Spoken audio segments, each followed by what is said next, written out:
Durante muito tempo, a gastronomia no Nordeste foi considerada uma gastronomia regional. Hoje, ela disputa espaço nacionalmente e até internacionalmente, né? Então, a pergunta que precisa ser feita hoje é: a Paraíba construiu uma identidade ou ela ainda trabalha dentro dessa gastronomia regional? Para essa conversa, recebemos hoje Onildo Rocha, que é um chefe brasileiro aqui da Paraíba, né, um dos grandes nomes da gastronomia. Seja muito bem-vindo, Onildo. Obrigado, Ivânia. Uma identidade gastronômica, ela é reconhecida e ela é identificada numa família de até duas pessoas, né? Eu considero identidade gastronômica aquele hábito que você tem até dentro de casa, né? Então, imagina, num estado, numa cidade, é muita identidade. A gente tem muita identidade. E aqui no Nordeste a gente tem um enraizamento, né, da identidade, da forma de que a gente se expressa, porque tudo tem a ver, né? A gastronomia, ela é ampla, né? A gente sempre tenta focar mais só para o alimento, só para o produto, mas é a cultura do lugar. O que de fato define a identidade gastronômica? O que de fato define é a forma de se alimentar, né? É o entorno, é o que você planta, o que você tem. Então tem várias formas, né? Tipo, o meio ambiente, a temperatura, o solo, né? Então a gente se adapta, o ser humano se adapta àquilo que tem no entorno. Quem vem de fora hoje entende a Paraíba tem uma identidade gastronômica, ela vai perceber isso? Vai, com certeza. Com certeza. Eu tô te falando isso porque eu fui contratado uma vez para fazer um trabalho em Barra Grande, no Piauí. E no esboço do trabalho, no escopo do trabalho, a pergunta era assim: a gente precisa que você traga... A gente não tem identidade gastronômica. E eu falei, professor, não existe isso. Você pode não ter entendido, mas tem. E aí eu expliquei justamente isso. Numa família de duas pessoas existe uma identidade gastronômica. A forma que você toma café da manhã, a forma que você almoça, os alimentos a forma que você processa, né? Tem pessoas que são veganos, vegetarianos, enfim, tudo isso é uma identidade gastronômica. Na Paraíba, a gente tem uma imensidão, porque a gente tem desde o litoral ao sertão, passa por Curimataú, né? Então tem várias formas de expressão e de solo, né? Então, assim, no litoral é muito peixe, frutos do mar, então a gente tem uma influência do mar muito forte. No sertão tem influência do bode. Né? Do leite de cabra e do bode do maxixe, né? Ali já Bananeiras, né? A gente já tem já é mais úmido, né? Então a gente já tem muito feijão verde, quiabo. Então, assim, vai variando muito da região, né? Então, a identidade gastronômica, ela existe, com certeza. E a carne de sol no Curimataú. A carne de sol, né? Exatamente, a carne de sol no Curimataú. Já o queijo mais de coalho. Exato. Aí vem história pra caramba. Porque, assim, a história do queijo, né? Da demanda do leite, que não tinha como... chegar como leite. Então, a coalhada. A gente tem no Nordeste, principalmente no sertão, uma identidade, um uso do lácteo muito forte, né? A nata, né? A manteiga de garrafa, o queijo, né? Então, a coalhada. Meu pai toma coalhada todo dia de manhã. Então, isso... E aí tem umas influências que você faz assim, nossa, mas coalhada é uma coisa muito árabe também, né? Então, e a gente começa a encontrar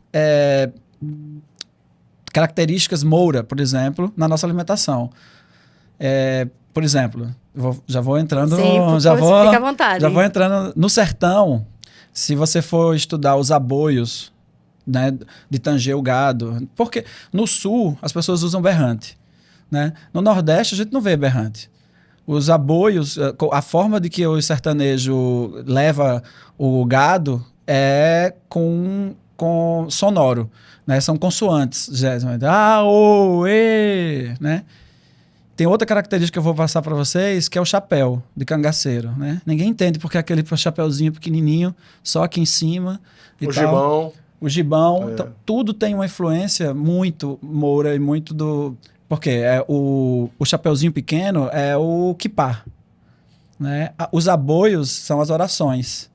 né? Então eles se esconderam. A gente tem a maior sinagoga, uma das maiores sinagogas do Brasil, foi a maior sinagoga do Brasil, Pernambuco. Isso. Então a influência, a entrada deles no sertão para se esconder foi muito forte e deixou muita herança.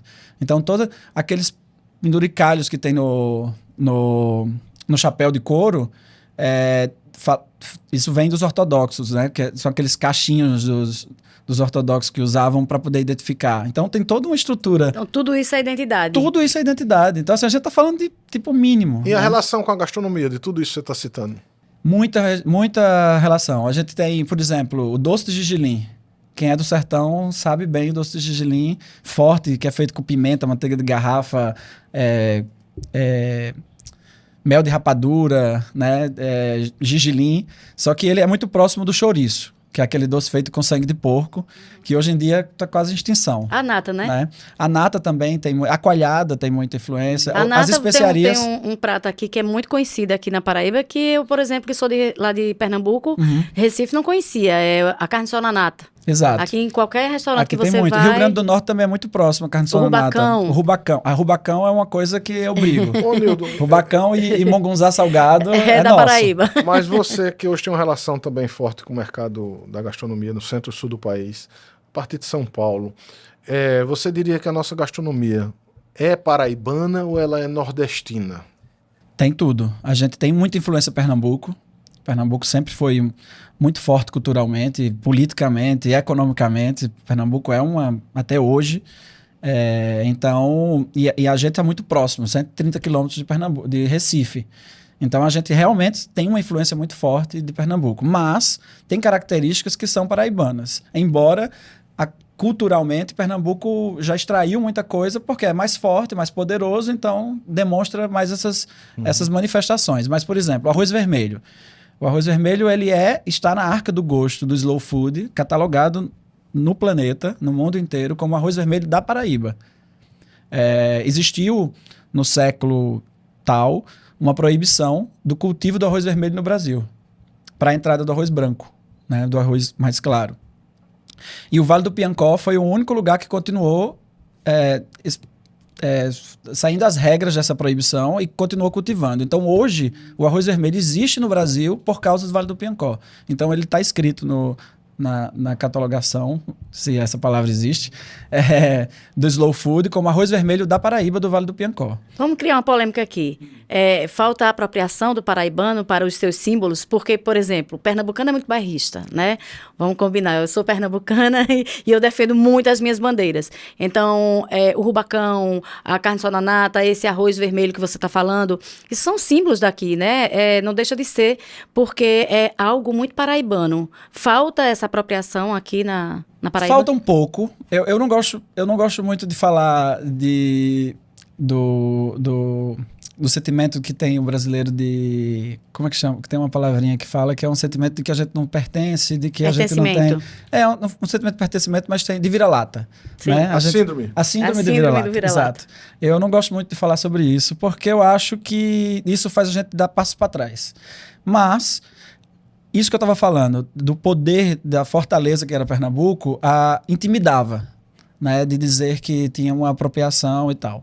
Mas, por exemplo, o bolo Souza Leão, o bolo Pé de Moleque, o bolo de rolo, né, são coisas completamente pernambucanas. O Souza Leão é uma família de Pernambuco, então, assim, faz muito sentido.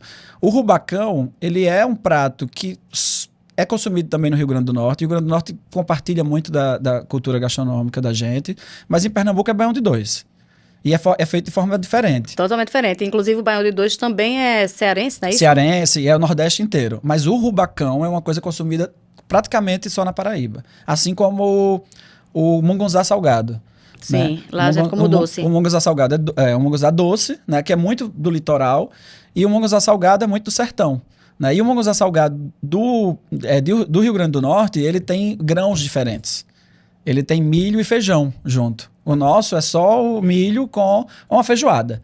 Né? Eu quando comecei a estudar gastronomia, eu falava, quando me apresentaram o cassoulet, que é um prato típico francês. Eu falei, mas isso é munguzá, só que com milho, só que com feijão branco. O cassoulet é um preparo que tem o mesmo princípio do munguzá salgado, que ele usa carnes embutidas e salgadas no cozimento do feijão. E o munguzá é a mesma coisa com milho. Né? Então, a carne de fumeiro, a carne de salga. Glauco, a gente estava conversando aqui nos bastidores e eu estava falando que recentemente eu tive com 2 chefes de cozinha e um me falou, aqui na Paraíba, né, que a alta gastronomia, que ele conduzia, ele fazia uma alta gastronomia. E, para isso, ele não precisava... ele usava muito os produtos locais, né? Não precisava trazer ingrediente de Não fora. precisava trazer ingredientes de fora. E aí eu fiz a pergunta ao Nildo e eu queria que o Nildo aqui me respondesse o que é alta gastronomia. Ele tem toda a razão. Alta gastronomia é... Primeiro que eu fui contra durante muito tempo essa expressão, porque eu acho que ninguém fala sobre baixa gastronomia. E até se tentaram falar sobre baixa gastronomia como uma gastronomia de boteco. Só que a baixa, ela traz uma redução para um sentido que não faz sentido. É subjetivo, depende das demais, pessoas. Demais. Então, a alta gastronomia hoje falada, a que ele deve ter se referido, e que com propriedade de dizer que ele pode sim fazer alta gastronomia. Pelo contrário, não precisa ter ingredientes importados para fazer alta gastronomia. A alta gastronomia está aplicada à técnica. Né? Então, ao pensamento, para onde ele quer levar isso. Então, se ele pega uma carne de bode e ele consegue aplicar técnica, que ela fique numa cocção perfeita, ele está aplicando a alta gastronomia. Então, isso é o que eu faço a vida inteira. Né? Então, desde que eu comecei a cozinhar, a base da minha escola é francesa, mas eu dizia todos os dias, durante meu período de escola, que eu falei, eu não quero fazer cozinha francesa. E os meus professores ficavam irados, porque eles faziam assim, o que você está fazendo aqui? Eu vim aqui buscar a metodologia que vocês têm, que é mundialmente conhecida, mas eu quero aplicar os meus ingredientes. Então, quando eu abri o Cozinha Hot pela primeira vez em João Pessoa, isso tem 13 anos atrás, as pessoas não entendiam o que eu estava fazendo, né? Que nem era regional, nem era francês, mas o que é essa cozinha? E insumos. Insumos nordestinos. Hoje é fácil para você ter uma alta gastronomia, você mistura ingredientes. Você Sim. pega insumos não só daqui da região, mas você vai buscar também insumos mais, digamos assim, mais sofisticados, que há um tempo atrás a gente não via com tanta frequência aqui. Hoje, para se ter uma alta gastronomia aqui na Paraíba, é fácil você ter insumos ou ainda tem aquela dificuldade de ter que buscar fora? Facílimo. Hoje, eu acho que pós-pandemia teve uma aproximação muito grande do homem com o campo, né?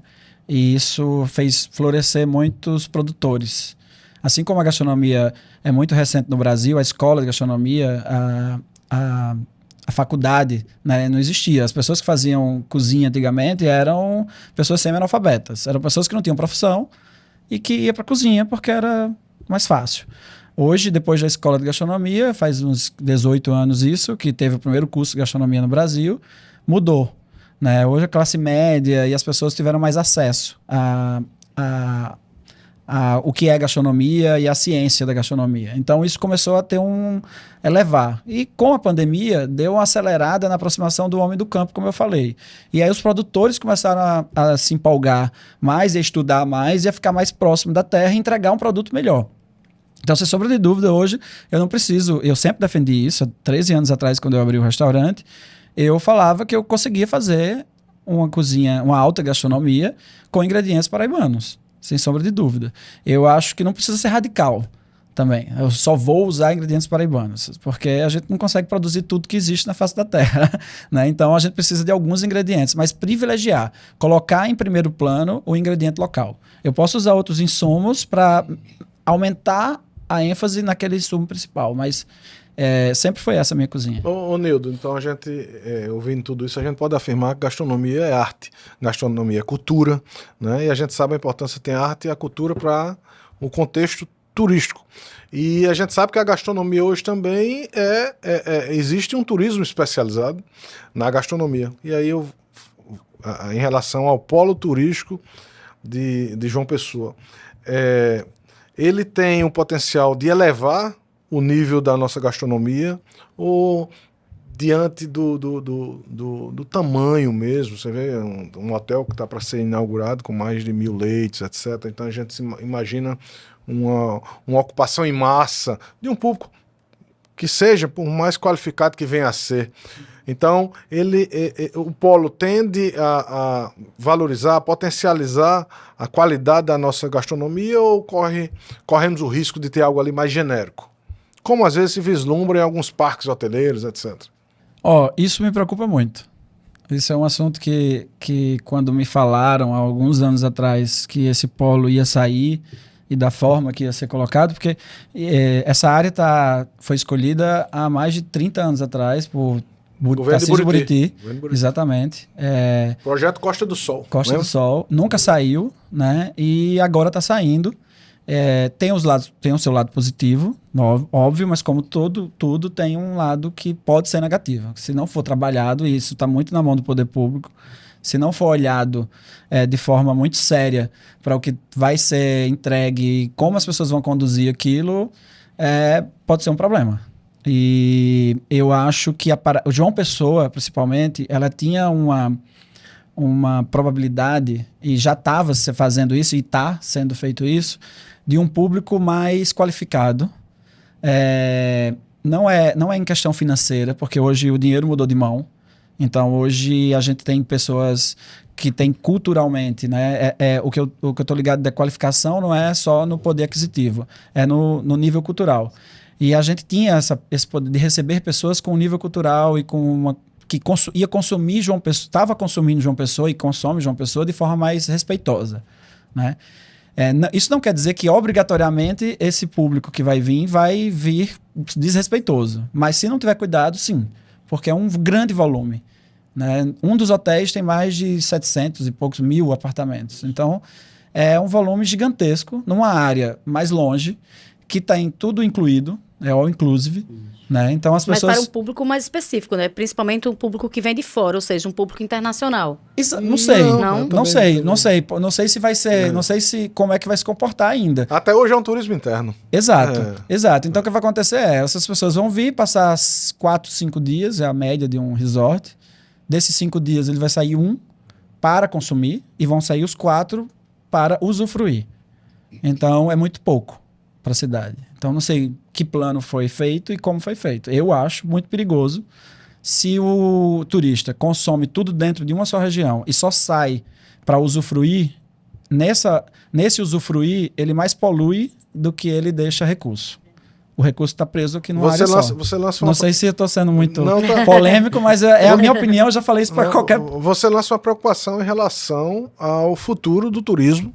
Exato. Ao turismo que queremos. Ao futuro de consumo do turismo, porque o turismo é consumo. Qual turismo e é consumo que consciente. vai ter aqui? Exato. Né? Então, se ele sai, desses 5 dias, ele sai 1 dia para consumir e os outros 4 ou 3, ele sai só para usufruir, a gente precisa encontrar uma forma que esse lugar de usufruir que deixe algo de bom, né? E que distribua. Porque turismo é distribuição, né? O tanto de pessoas que se envolvem, né, no turismo é muito grande, né? Desde o cara que vende pipoca ao...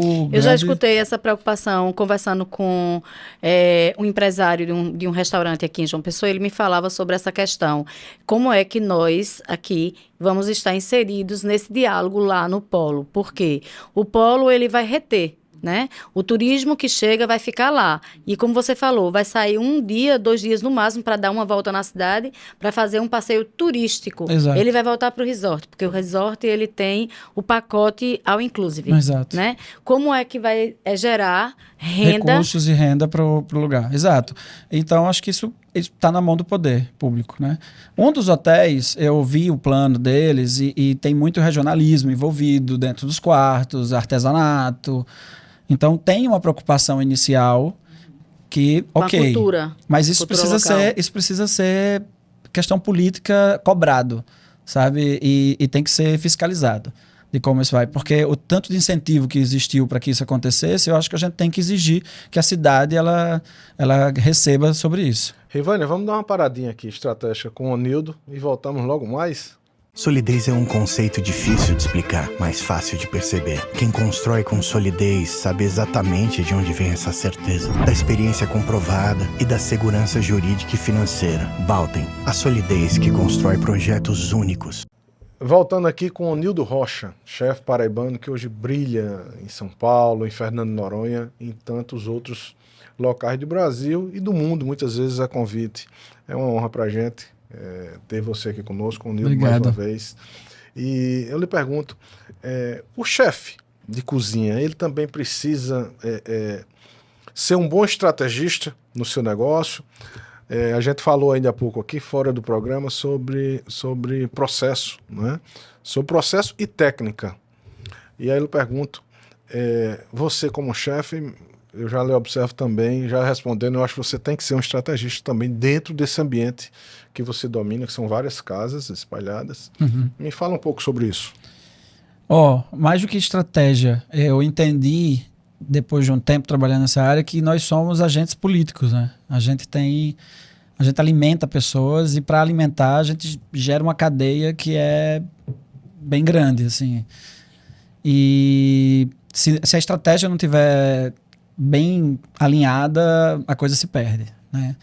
Eu sou a favor da diversidade, de que tem que ter, não existe comida ruim ou boa, existe a comida com respeito e com qualidade, né? Tem que ter aquilo que a gente falou, da técnica, então tem que ter um planejamento para que aquilo seja feito da melhor forma possível. Mas, então, desde o restaurante italiano, japonês, sul-africano, brasileiro, paraibano, tem que ter diversidade. Se não tiver diversidade, o mundo não gira. Então, a gente está dentro dessa cadeia diversa. Então, a estratégia, ela está muito de que público você quer, como você quer aplicar, o que você quer atingir, né? Que história você quer passar. Né? Tá muito, mesmo que intrinsecamente, de que isso não esteja explícito, eu acho que precisa estar muito bem traçada. No meu caso, como eu falei a princípio, eu sempre quis fazer uma cozinha paraibana porque na minha cabeça, eu com certeza eu iria dominar melhor o ingrediente de que eu nasci comendo do que uma coisa nova que eu precisava estudar mais para poder dominar. Então eu fui em busca dessas técnicas, né, que na francesa no caso, mas já estudei várias outras, já visitei vários países e sempre alinhado com o que eles estão fazendo ali, com o que eu posso fazer com o meu ingrediente. E com isso, logo no começo, quando os jornalistas começaram a vir na Cozinha Hot e começaram a escrever sobre o meu trabalho, e isso repercutiu nacionalmente, eles escreviam sobre uma cozinha fusion, ou uma cozinha franco-paraibana, que era um francês com paraibana. E eu não conseguia me identificar naquilo, não era aquilo que eu fazia. Eles entendiam comendo e vendo a história que estava ali, mas eu não me identificava como autor daquilo. E como autor, a gente tem que dar o título para o nosso trabalho, né? Então, eu identifiquei, naquele momento, que lendo, eu sempre fui muito fã de literatura, e principalmente de Ariano Suassuna, e na literatura de Ariano, eu encontrei um manifesto, que se chama o Manifesto Armorial, que é o movimento armorial, e dentro do movimento armorial falava sobre onde colocar a cultura, né, nordestina. Então, era do popular a erudito. Então, o trabalho do movimento era ressaltar esse trabalho popular em estado de erudito. E aí, eu falei, caramba, é isso que eu faço, né? Eu faço maxixe, eu faço arroz vermelho, eu faço feijão verde, a carne de sol, mas eu trago técnicas diferentes que eu levo ele para o lugar de erudito, alta gastronomia. Então você é alta gastronomia e você se posiciona como uma cozinha armorial. Exato. Então, isso fazem 10 anos atrás, eu tive então eu faço cozinha armorial. Então, e você acha que aqui em João Pessoa a gastronomia ela tá posicionada, ela tem um posicionamento ou ela é subvalorizada? Tem um posicionamento, sim, mas precisa ainda entender melhor. Precisa se apropriar mais. As pessoas ainda vão pelo mais fácil, né? Pelo que é mais, Vamos criar aqui uma polêmica. O que é, então? Defina pra gente o que é a alta gastronomia. Alta gastronomia é o uso do ingrediente aplicado com técnica e inteligência. Assim, inteligência no sentido de, tipo, eu vou usar um cordeiro, eu não vou usar só o lombo do cordeiro. Eu vou tentar aproveitar o máximo daquele animal para que ele traga mais tanto sabor como respeito ao animal que foi morto para ser consumido. Então, é isso. E essa coisa de ser afetiva? Então, eu falei isso na palestra agora, ano passado, nesse congresso que tem em São Paulo, é um congresso internacional chamado Mesa Tendência, e o tema do congresso era gastronomia afetiva. Não, era gastronomia com amor, uma coisa nesse sentido. E falava sobre afetividade. E o meu tema era gastronomia não é afetiva. E aí todo mundo... Eu vou assistir esse cara, que esse cara tá indo contra o tema do evento. Tema do evento, o que está acontecendo? E eu queria que fosse isso mesmo. E o que eu quis dizer é que o brasileiro, ou não o brasileiro, as pessoas fazem com que a gente seja sempre... por exemplo, a técnica francesa é absurda, a técnica japonesa é absurda. Aí a técnica brasileira não, é a minha avó que fazia com amor, é a minha mãe que fazia com carinho, é uma comida que me lembra os meus ancestrais, os meus avós. Ok, pode lembrar. Mas para uma cozinha profissional, eu preciso de técnica. Então, o que eu faço na minha cozinha não é afetiva. O que eu faço na minha cozinha é técnica, aplicada, dentro da minha cozinha. Se eu causo para os comensais, para os clientes, afetividade, ótimo, perfeito. Eu comi o Capitão do Feijão Verde, por exemplo, que é um bolinho que a gente faz de feijão no restaurante há anos, desde que abriu. É aquele que você amassa com a mão. Que amassa com a mão, a gente faz de forma diferente, mas as pessoas quando vêm Capitão do Feijão que comem, a gente já viu situações de várias pessoas chorarem na mesa. Pessoas que saíram muito novas aqui, que moram fora do país ou que moram em outro lugar, que faz, caramba, isso aqui é muito da minha infância, isso aqui é muito o sabor da minha infância. Então, eu causei afetividade, mas para eu sair com aquele bolinho do Capitão você dentro da usou cozinha, toda uma técnica, né? Para ele chegar na mesa no tempo certo, na temperatura certa, eu preciso de técnica. Então, os meus cozinheiros, eles não são movidos por essa coisa da afetividade, do amor, eles são movidos por técnica, né, e profissionalismo. Então, assim, e não dá para ficar fingindo isso, né? Na cozinha é dura, é um lugar com muito calor, né, com muito estresse, que tem que entregar as coisas com muita... Então a gente tem que ter técnica para isso melhorar, né? Então eu posso pegar o princípio do Capitão, que é um bolinho amassado com a mão, mas eu não posso ficar amassando bolinho com a mão lá na cozinha toda hora entregando para os clientes. Tem que ter uma técnica por trás disso. Então... a gente vê que João Pessoa, a Paraíba, ela já está, como você falou, já tem um posicionamento, né, na gastronomia. Mas como é que você vê hoje, em termos de daqui a 5 anos, a gente vai estar numa situação como São Paulo, por exemplo, que é uma referência na gastronomia? Ou vamos nos manter como promessa? Isso é uma preocupação grande. E depende muito da população, né? Do se empoderar do que é nosso, né? Eu vejo uma coisa sem nenhum tipo de autovalorização nem nada, mas eu, há 13 anos atrás, 12 anos, 13, quando eu abri o Cozinha Hot, a gente teve 2 anos de prejuízo no restaurante. Porque era um restaurante que as pessoas não identificavam como, eu não quero ir nesse restaurante, não é o que eu quero comer. Eu quero comer um macarrão, quero comer uma parmegiana, quero comer um risoto. E eu falo, não vou fazer isso. Isso já existe. Eu vou encontrar aqui dentro dessa população pessoas que queiram comer uma comida diferente, que é o que eu estou fazendo. Então, fiz esse trabalho durante muito tempo. Esse trabalho foi reconhecido por várias... A gente tivemos várias premiações fazendo esse tipo de trabalho. E, infelizmente, as pessoas, os paraibanos, começaram a ir no Cozinha Hot depois que ele foi reconhecido fora. Então, eles não iam quando estava... Ele não acreditava naquilo. No santo de casa. Não. Então, assim, saiu matéria no Jornal Globo. A gente teve um ano que foi, eu acho que foi... Eu não lembro exatamente o ano, não vou citar porque eu vou esquecer. Mas teve um ano... As revistas de bordo, elas eram, tipo... Hoje não tem mais revista de bordo, mas era uma referência. Então, a gente saiu simultaneamente em 2 revistas de bordo. Uma delas era a capa da revista, era Paraíba, e era a gente... representando Feijão Verde. E foi um diferencial. E uma capa do Jornal o Globo do Rio de Janeiro.